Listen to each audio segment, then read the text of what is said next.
from the title of the video, you know that today we are going to meet the previous owner of this Vento. Basically, the guy who has built the car the way it is right now. So in this video, we will, understand the build from his perspective, understand some of the things that I have missed to, mention in my previous videos, because I know only a little what has been done to the car. And you might be wondering, how do I not know the previous owner if I bought the car? Well, basically it was with a dealer. So I bought the car from a dealer, and the dealer gave me contact of the previous owner.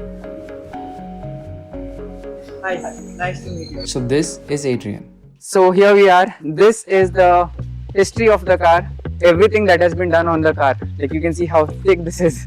I'll need a day or two to go through this. And this is the owner, previous owner. And he is going to explain to us what has been done to the car from the start to the back of the car. Let's get started. So we begin with the R-line bumper, the R-line grille, the GTD logo, because GTD logo. I wanted to emphasize it as a Diesel. Yeah. everyone's doing GTI on diesel. Yeah. So I was like, this is going to be the only one with the GTD logo. True. Okay. And it stands out pretty well. I mean, not with the black, obviously. I mean, with the before silver. it did. I'll put a picture of what we meant. Then the headlights, yeah. because the stock ones are really shit. So these are I believe the last ones that were made in Italy, Momos. Okay, now everything's made in China. So yeah, then you come to the brakes. So Brembo's slotted, because you need slotted brakes for this car. Yeah. And they work phenomenally. Yeah, and the thing is, I have not upgraded. I'm not upsized the brakes. I frankly didn't really need it. I found out that on your everyday use, you really don't need it. Yeah, true. Okay, if you are doing like serious track days, or if you're doing something that canyon runs and stuff like that, like Ghat runs and all, you probably need bigger brakes. But for your everyday, day to day, going from city to city or going in the city, it's more than enough, to be fair. Yeah, like, you get confidence that the car will stop. That's the main thing. Yeah. Right now, that is, you get. And there's no brake fade. Yeah, there's no brake. Then we come to the intercooler. So we have the KSM intercooler here. I wanted to put the Garrett one, but when I was doing the build, Garrett didn't have it in stock, and I wanted it to move faster. Faster. Yeah, so we went with the KSM one. We went with the CR180 turbo. We usually found in the Super, not like the one that we usually found in the Laura. So the 177 is the one found in the Laura. Okay. And this one is found in the Passat and the Super. So you can theoretically push more boost. You can push the car high, but I didn't do it because of you want your engine to last longer. True. That's the main thing. True. Then you have a Eurospec channel inside. Okay. So basically what happens is I'll pop the bonnet. So it's this thing. It's basically just a small little thing that so the Indian one pulls air from inside here. Okay. Whereas the Euro one has a straight through from here. From the front. So now you get straight air in. So it's basically like a ram air, but not a ram air also.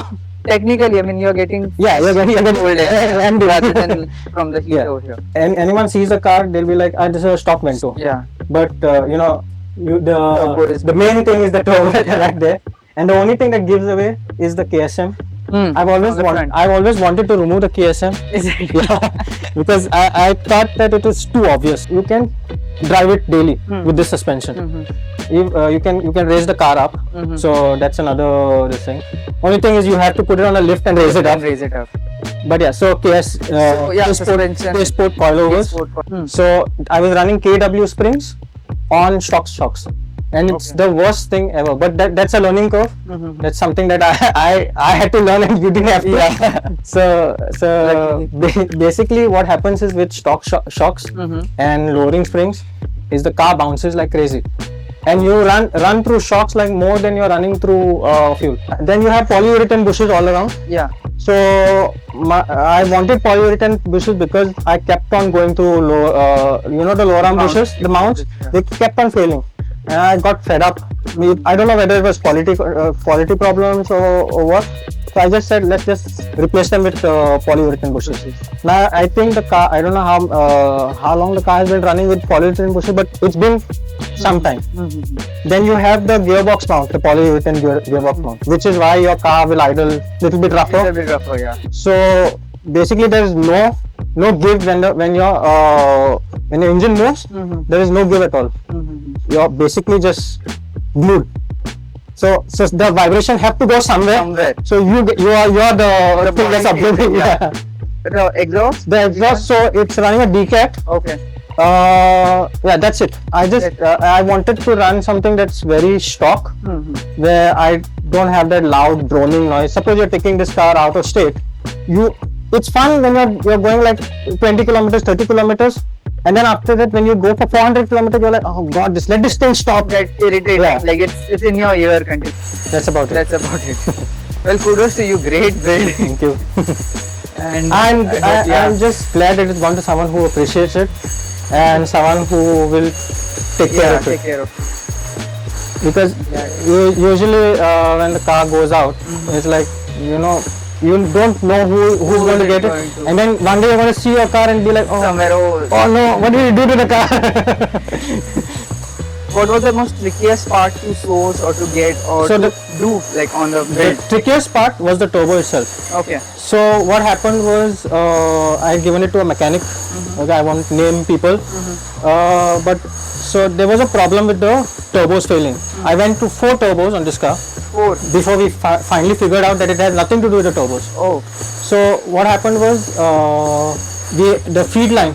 So you are changing it to a bigger turbo, or you're changing it to like even a stock turbo. You have a oil feed line that feeds the turbo, basically to cool it.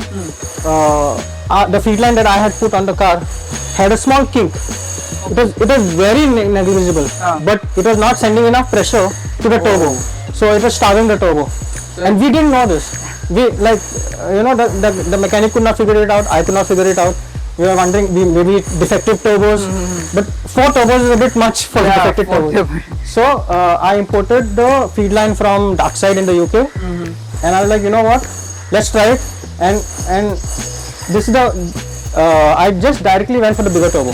Like, you know what, I'm fed up of blowing the small turbos. Let's just, if you're going out, go out with a bang. So this was my final thing. I was like, if this doesn't work, I'm scrapping the car. So we put the feed line, and the guy who I give my car usually to, he figured it out. He's the one who told me, let's change the feed line. So he said, I'm pretty sure that there's a problem with oil feed. It's not getting enough pressure, and there's no way you can check the pressure. Oh. So he said, let's do that. I got and the Darkside one is a flexible pipe. It's braided, it's flexible. So even if you do bend the pipe, there won't be any kinks. Yeah. So that we did that. We changed the turbo. It didn't fail. And here we are. If you had the car with you for a longer time, what were your future projects? Did you have any like in a timeline? Lots. Yeah, like lots. So now this is stage 3. There's only so much you can do with this engine. Next should be a 2 liter. At one point of time, I had a itch that I wanted to change it into an EV.